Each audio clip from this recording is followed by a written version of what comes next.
Polemik hukum yang menjerat mantan Menteri Pemuda dan Olahraga Rai Suryo dipastikan belum berakhir. Setelah 2 kali menempuh jalur pra-peradilan, tim kuasa hukum kembali menyiapkan langkah hukum baru dengan mengajukan pra-peradilan ketiga.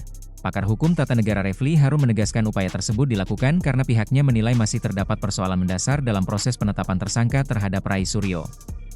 Menurut Refly, pra-peradilan merupakan hak hukum setiap warga negara untuk menguji tindakan aparat penegak hukum.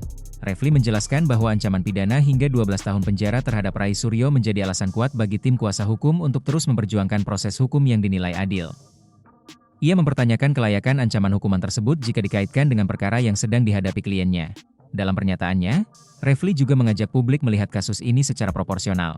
Ia menilai proses penegakan hukum harus tetap berpegang pada prinsip due process of law, sehingga setiap tindakan penyidik dapat diuji melalui mekanisme yang tersedia dalam hukum acara pidana. Sementara itu, kuasa hukum Rai Suryo yang lain, Abdul Gofur Sangaji menyampaikan bahwa pihaknya tengah menyiapkan seluruh dokumen dan argumentasi hukum sebagai dasar pengajuan pra-peradilan terbaru.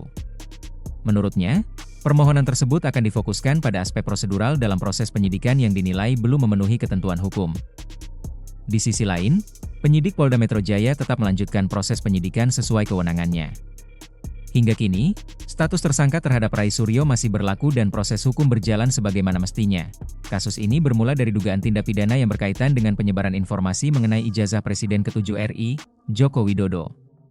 Perkara tersebut kemudian berkembang menjadi salah satu kasus yang menyita perhatian publik karena melibatkan sejumlah tokoh nasional dan memunculkan perdebatan panjang di ruang publik.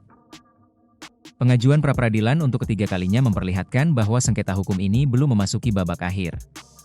Putusan pengadilan nantinya akan menjadi penentu apakah langkah penyidik telah sesuai dengan ketentuan hukum atau justru terdapat prosedur yang perlu diperbaiki. Perkembangan perkara ini diperkirakan masih akan menjadi perhatian publik, mengingat tidak hanya menyangkut aspek pidana, tetapi juga menyentuh isu kepastian hukum, kebebasan berpendapat, serta kepercayaan masyarakat terhadap proses penegakan hukum di Indonesia.